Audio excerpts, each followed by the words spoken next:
Hello everyone, myself Mrs. Prachi Gupta.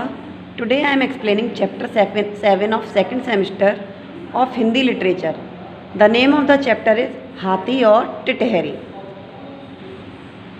हाथी और टिटहरी एक बहुत अच्छी कहानी है जिसे सभी बच्चे बहुत ही अच्छे से सुनेंगे और इसे सुनकर बहुत ही अच्छा महसूस करेंगे। एक जंगल था। जंगल में एक हाथी रहता था। वह बहुत बड़ा, मोटा, काला और भारी भरकम शरीर का था। जब वह जंगल में चलता था तो लगता था काले रंग का कोई पहाड़ चला आ रहा है। वह बहुत बड़ा था, कुछ ही को कुछ नहीं कहता था।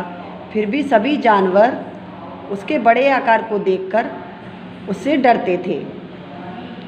पूरे जंगल में उसका एक ही दोस्त था, एक टिटहरी, एक नन्ही सी चिड़िया। एक चिड़िया होती है जिसे हम टिटहरी कहते हैं, जो जंगलों में पाई जाती है। वह हाथी से बिल्कुल नहीं डरती थी। दोनों की दोस्ती बहुत पक्की थी। कभी कभी वह हाथी की पीठ पर बैठकर जंगल की सवारी करती। जब वह हाथी की पीठ पर सवारी करती तो उसे बहुत अच्छा लगता था और दूसरी बड़ी चिड़ियों को छेड़ती हुई जाती।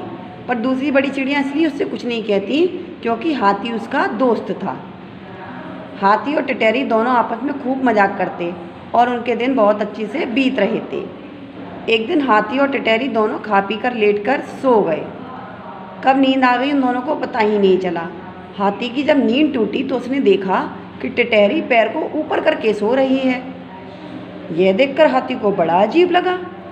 हाथी ने टिटहरी को आवाज़ दी तो टिटहरी ने आंखें खोलकर बोला, मुझे परेशान मत करो, सोने दो। तो हाथी बोला, तुम ऊपर की ओर पैर करके क्यों सो रही हो? टिटहरी ने उत्तर दिया, मैं तो रोज़ ऐसे ही सोती हूँ। हाथी ने पूछा, लेकिन क्यों? टिटहरी बोली, क्यों क्या, जब तुम आराम से पढ़कर सो जाते हो और अगर किसी दिन ऐसा हुआ कि सोते सोते आसमान टूटकर गिर पड़ा तो कम से कम मैं उसे अपने पैरों से रोक तो लूँगी। ये ऐसी बात सुनकर टिटहरी की हाथी जोर से हंस पड़ा और बोला, तुम ठीक कह रही हो, तुम्हारे कारण ही मेरी जान बची हुई है। अब हाथी और टिटहरी मिलकर खूब हंसे और उनकी दोस्ती हमेशा ऐसी ही रही। Thank you everyone.